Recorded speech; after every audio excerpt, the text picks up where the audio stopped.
All right, so today in Algebra 2, we're going to finish up section 6.1, which was modeling with exponential functions.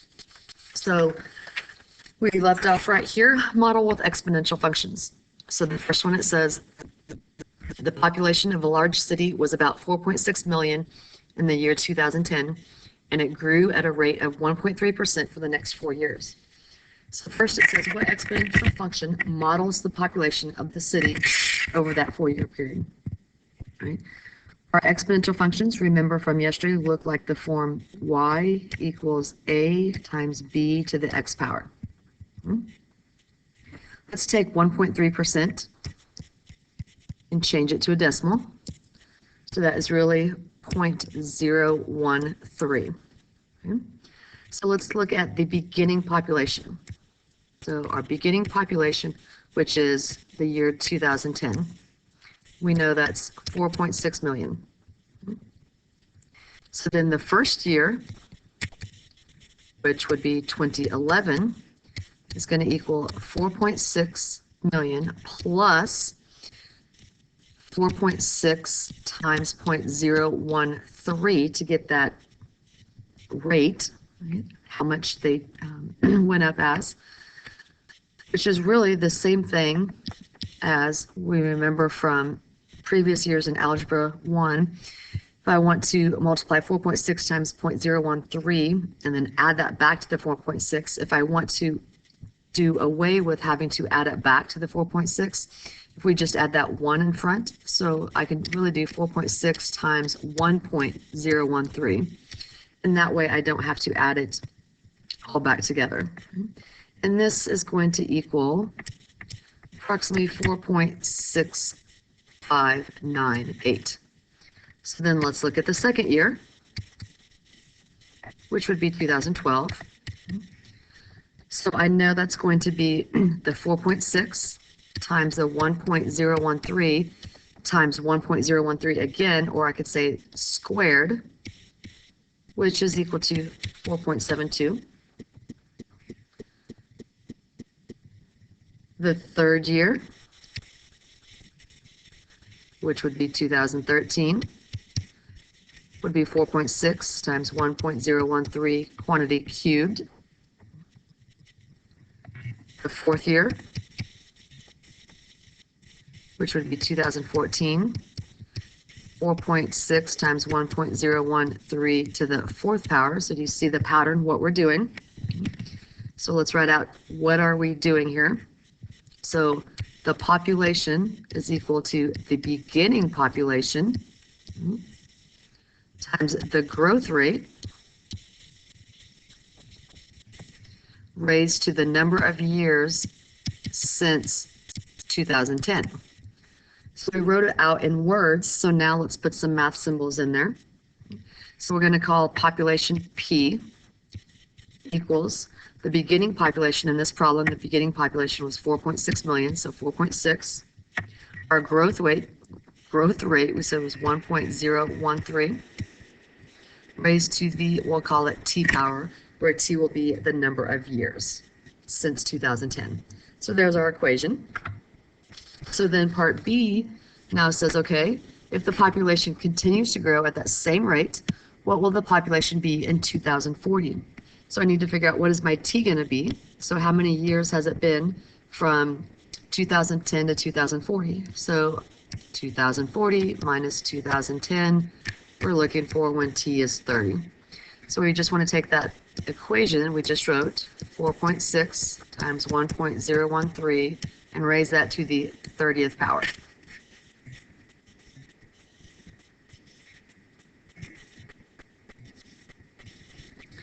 And when we do that, we find out that the population is approximately 6.78 million people. So there's our population. All right, so let's try another modeling. This one, it says a factory purchased a 3D printer in 2010. The value of the printer is modeled by the function f of x equals 30 times 0.93 to the x power, where x is the number of years since 2010. So here they gave us the equation. Part A, what is the value of the printer after 10 years? Well, all we have to do is plug 10 into that x, since they told me x is the number of years. So 30 times 0.93 to the 10th power. And if we work that out, we get 1452. This is the value, so our units would be dollars, so $14.52. So after 10 years, this 3D printer is worth $14.52. Remember that this at the beginning is what we initially paid for that printer. So the printer originally cost $30. So then part B, does the printer lose more of its value in the first 10 years or in the second 10 years after it was purchased? Well, again, it's kind of obvious probably, but if you want to see the mathematical working out, first 10 years, okay, it started out at $30. It's now worth $14.52. So it lost $15.48 of its value in the first 10 years. The second 10 years, we could plug in 20 into our equation, so 30 times 0.93 to the 20th power gets us 703. So after 20 years, it's worth $7.03. It started out after the first 10 years, its value was $14.52. So if we subtract the value after 20 years, 7.03, we find that it lost, the second 10 years, it lost $7.49. So it lost more of its value in the first 10 years.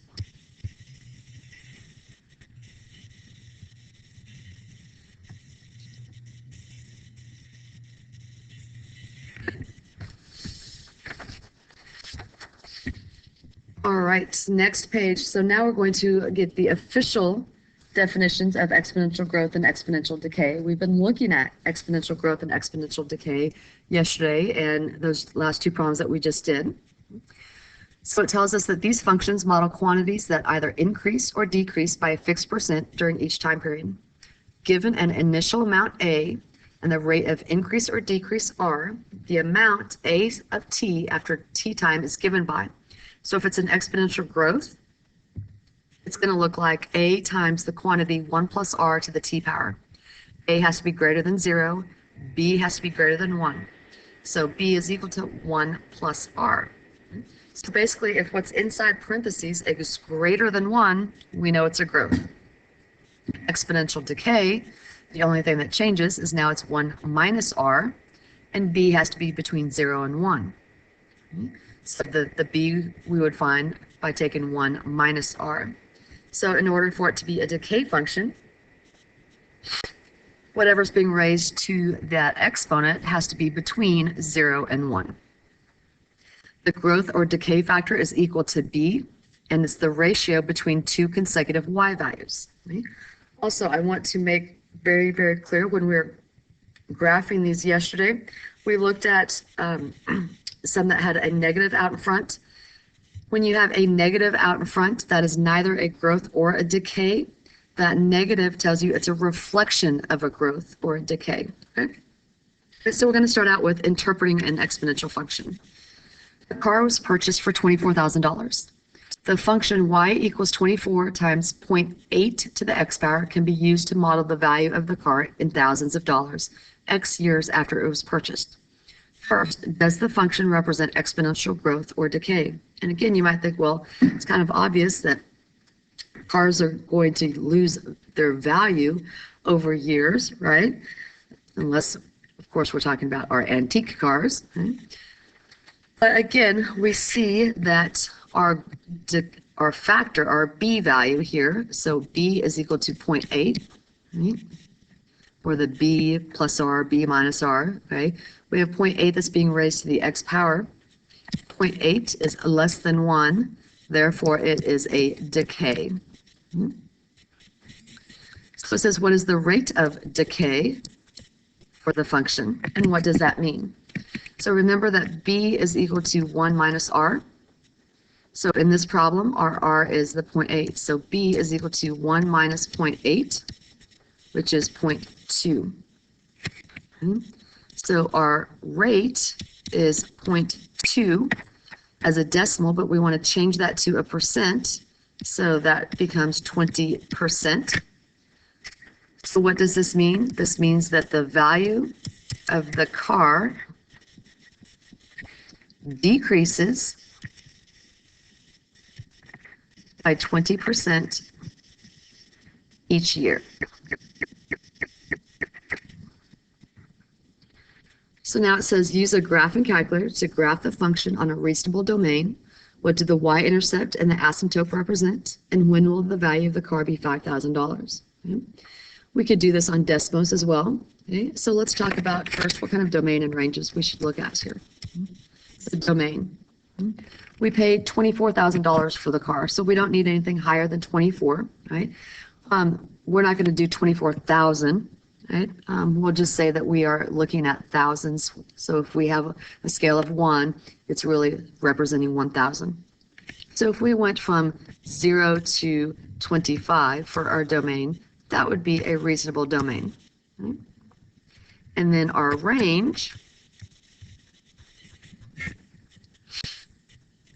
and so the range, this is, sorry about that, the domain is actually the years that we're talking about. Back to the problem, it's the X years after it was purchased. So the domain, we're talking about how many years. Okay? So again, the 25 is going to be fine for the domain as far as looking at how many years we're going out at. So the range, this is where we're talking about how much the car costs. So again, we paid $24,000 for it. So again, our range could be the 0 to 25, or we could even go higher if we wanted to see like 0 to 30. So this is our years, and this is the value. So what do the y-intercept and the asymptote represent? Right? The y-intercept represents how much we paid for it. When we bought it. So how much we initially paid for it.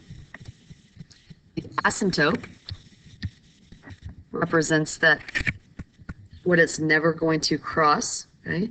So we would like to think that it's never going to get where it is negative, right? So our asymptote would really be that y equals 0, which is just saying that the value will never be negative.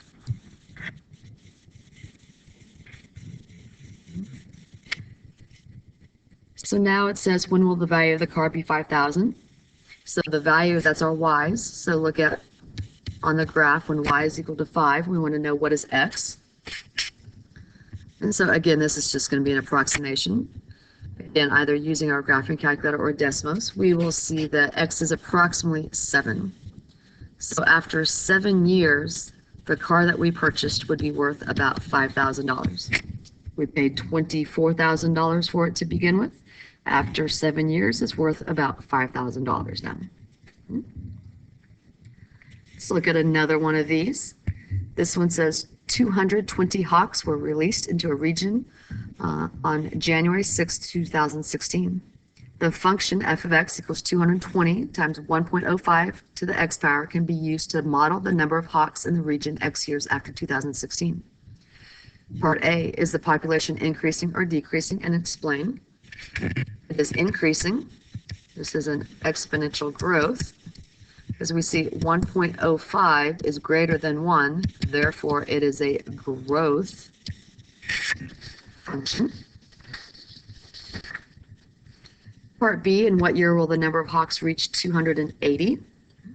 So we want to know, when is this going to equal 280? So 280 equals 220 times 1.05 to the x power. I can go ahead and divide by 220. So then I get like 1.272727273 ... is equal to 1.05 to the x power. We have not yet learned how to solve these types of problems. We will get to that a little bit later on in this chapter. So right now, this is a trial and error. So it's a pick numbers and check. So like if we plugged in 3, type in 1.05 to the third power, we get 1.157. So we need to go a little bit higher. So let's go 1.05 to the fifth power. I get 1.2762. So that's a little bit too big. So let's go 1.05 to the fourth power.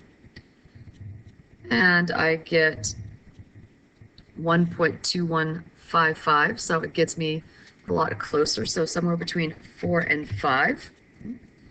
So when x equals 4, I get close. So we're going to say 4 years. We started out 2016, so 2016 plus 4 more years. In the year 2020, we would say that the population of the hawks could reach 280. Last page, we're going to now compare two exponential functions. It tells us a museum purchased a painting and a sculpture in the same year. Their changing values are modeled as shown. Find the average rate of change of the value of each artwork over the 5-year period, and then which artwork's value is increasing more quickly. Remember, average rate of change, that slope, okay? So if we look at the sculpture, and remember slope, we have that formula, y2 minus y1 over x2 minus x1. It gave me the equation for the sculpture, 50 times 1.075 to the x power. So if I want to find the slope of that, I really want when x is 0 and when x is 5, I need to know what are my y values, right? So I can do 50 times 1.075 to the 0 power, and we know that that's going to give us 50 because anything to the 0 power is 1. And so my first point is 0.50. Then we'll plug in 5, 1.075 to the 5th power times 50. This is approximately 71.78. So then I have this other xy value of 71.78. So I'm going to find the slope, my y's, so 71.78 minus 50 over my x's, 5 minus 0. So my slope is approximately 4.356 on this one. So what does that mean? So that means that the sculpture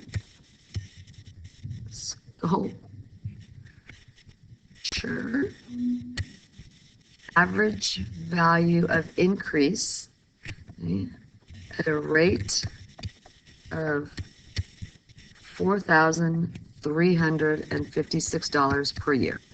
Okay? Because again, the value is in thousands of dollars. So now let's go to the art, the painting. They gave me the graph, so they've given me these 2 points. So we want to find the slope here. So 64.4 minus 40 over 5 minus 0 gets us 24.4 over 5, which gets us a slope of approximately 4.88, which means that the painting value increases at an average rate of $4,880 per year. Therefore, the painting increases its value more quickly.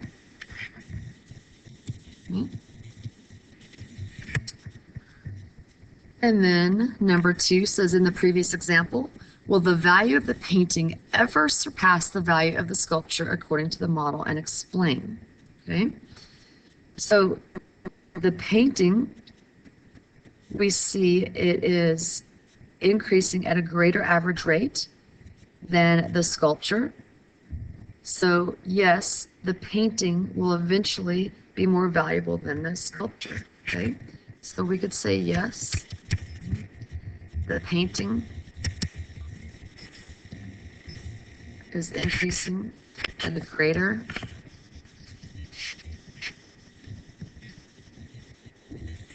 rate, therefore it will eventually be more valuable than the sculpture. All right, so that finishes up section 6.1. Our next section is over compounding interest. Okay, so some more real life application to exponential functions. Your homework is the 6.1 worksheets. You can find it online on Canvas.